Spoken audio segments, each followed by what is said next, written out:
Before we dive into this, do me one favor. If you're someone who takes history seriously, who doesn't settle for classroom slogans or lazy documentaries, then subscribe to History Reborn Alive right now. It tells YouTube you want real history, not sugar-coated myths. And trust me, today's topic really demands the attention of people who care about evidence, context, and truth.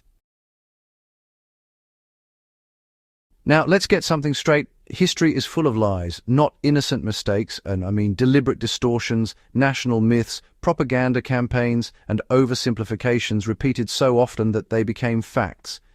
Every serious historian eventually has that moment where they realize half of what they were taught growing up is a polished story designed for easy digestion. Today we're tearing into 33 dumbest historical facts that are actually epic lies, and we're doing it in a way that respects your intelligence. No theatrics, no cliches, just the truth, backed by research and explained in a way that makes sense. Let's get into it. Let's start with the lie that Vikings wore horned helmets. This one survives because it looks cool in operas and football logos, but there is not a shred of archaeological evidence for it. Horns would have been, honestly, suicidal in combat. What we do know is that real Viking helmets were practical, rounded, and built for protection in close quarters fighting. So the lesson here is actually quite simple. Always confirm your sources before spreading a detail just because it's visually iconic. If you're studying any period with limited artifacts, it's really important to check the archaeological consensus first, not just rely on pop culture. The idea that Napoleon was, extremely short is actually another manufactured myth. The man stood around 5'6" to 5'7", which was average for his era. British propaganda exaggerated his height to belittle him, creating more of a caricature than a real commander.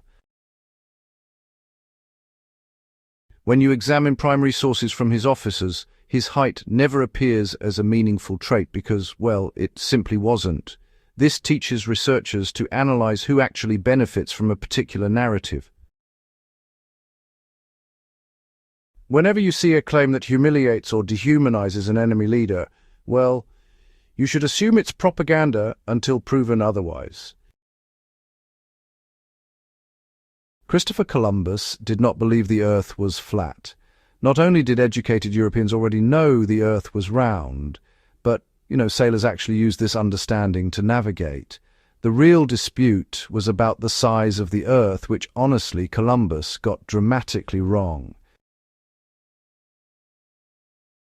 The idea that he fought flat Earth thinking was, in fact, a 19th century patriotic invention to make him look revolutionary.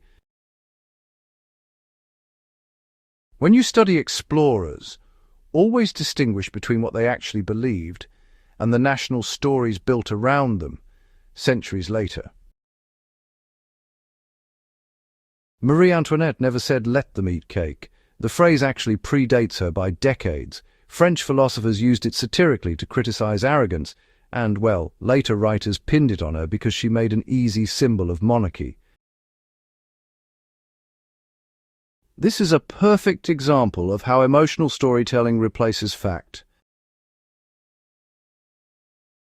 When evaluating quotes, you should always track the earliest documented source. If it appears long after the death of the person, well, be suspicious. Roman gladiators were not all blood-crazed killers fighting to the death. Actually, many were well-trained athletes with diets heavy in barley and legumes. They were investments, and their managers really didn't want them dying every weekend. The misconception survives because Roman writers, dramatized the arena. When you research violent spectacles, it's really important to always separate entertainment literature from administrative records. Bureaucracy, more often than not, exposes the truth. The Middle Ages were not, a uniformly dark or ignorant period. Medieval scholars actually preserved ancient knowledge, advanced mathematics, founded universities, and improved technology. The so-called Dark Ages label was, in fact, a Renaissance marketing strategy. This is honestly a prime example of how one era distorts another to inflate its own importance. When you see these sweeping negative labels slapped onto entire centuries, it's worth digging a bit deeper. Progress, after all, rarely disappears completely. No, Einstein didn't fail math. In fact, his grades were excellent. The myth actually came from a misunderstanding of Swiss grading systems. This is really a perfect cautionary tale. If someone claims a genius started as a failure, you should look for motivational rewriting. It's usually not real. Use actual academic records whenever possible. Let's move into lies about warfare, because this category is overflowing with nonsense. The idea that medieval swords were incredibly heavy is false. Most functional longswords weighed between 2 to 4 pounds, making them agile and effective. Oversized wall hanger replicas created this myth in the modern era. Researchers should always compare museum pieces, not fantasy replicas, when evaluating weapon performance. So, the belief that ninjas wore all black is also, well, an invention. Real shinobi actually blended into ordinary life, wearing ordinary clothing just like everyone else. The all-black outfit, you see, came from theatre traditions where stage hands wore black to be, invisible to the audience. When studying covert operations, it's best to assume they dressed like everyone else. After all, effective espionage really depends on not standing out. The famous claim that British longbows could pierce plate armour at long distances is honestly a bit exaggerated. Plate armour was specifically designed to defeat arrows. At close range, sure, the joints and thinner areas could be vulnerable, but full penetration through a solid breastplate was actually quite rare. Whenever you come across the idea of an unstoppable weapon, it's always wise to study metallurgy and test data instead of just relying on legends. The idea that medieval people rarely bathed is actually just another long-standing myth. Bathhouses were, in fact, pretty common, and personal cleanliness was really valued back then. What actually led to the decline of these facilities wasn't ignorance, but rather plague outbreaks and, later on, moral restrictions. Misconceptions like this really highlight the danger of taking Victorian stereotypes and, well, applying them backward in time.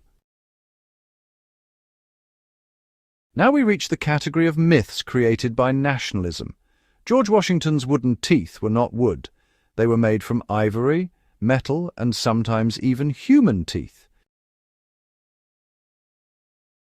The wooden tooth story, well, it softened the truth and made him look more humble. Whenever leaders appear too symbolic, it's wise to strip away the symbolism and look at what physical evidence remains.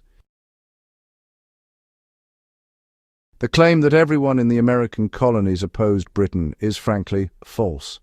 A massive portion supported the Crown or simply stayed neutral.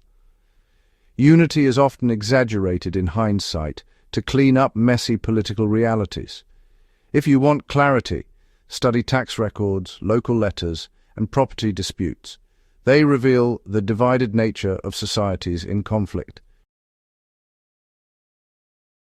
So, the Aztecs didn't actually believe the Spanish were gods. Early Spanish chroniclers, they really pushed that version to elevate themselves. But interestingly, indigenous accounts, well, they contradict it.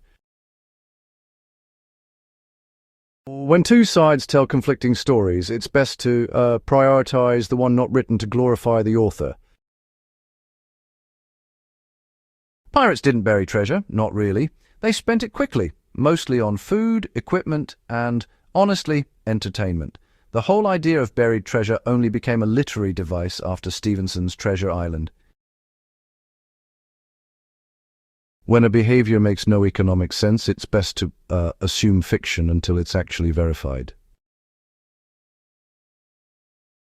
Cowboys didn't, constantly fight Native Americans. Most of their work was, in fact, cattle management. Cleopatra was not Egyptian. She was, in reality, Macedonian Greek. The myth of her being African-Egyptian comes from, modern attempts to reshape her identity. The truth is in the Ptolemaic lineage, which is, honestly, very well documented. Medieval Europeans didn't think Earth was the center of everything because they were, dumb. They followed a model inherited from Aristotle, which was later refined mathematically by Ptolemy. Now, it was wrong, sure, but it was actually coherent. The mistake wasn't stupidity, it was really about data limitation. The idea that early humans were universally savage is also, false. Cooperation, not brutality, drove most of their survival. If you study anthropology, always look for patterns of trade, shared resources, and social bonds. When you learn that widely accepted facts were actually lies, you develop what every real historian needs: source discipline. Before accepting a claim, follow a practical three-step process. First, identify the earliest credible source. Second, check whether the source benefits from exaggeration. Third, compare it with archaeological or physical evidence. If those three don't line up, challenge the narrative. This approach doesn't just help with ancient history. It applies to modern politics, media stories, military claims, and even survival training. When someone tells you a tool, a weapon, or a technique has always been this way, it's a good idea to verify it. The past is honestly full of warnings about how easily truth is distorted. If you found this valuable, then don't walk away without subscribing to History Reborn Alive. This channel exists to cut through the polished myths and give you the truth with clarity and respect. Hit the like button, share this with a friend who loves real history, and stay tuned. There are more lies to expose, more forgotten truths to uncover, and more buried stories waiting to be brought back to life. That's the mission. Let's keep doing it together.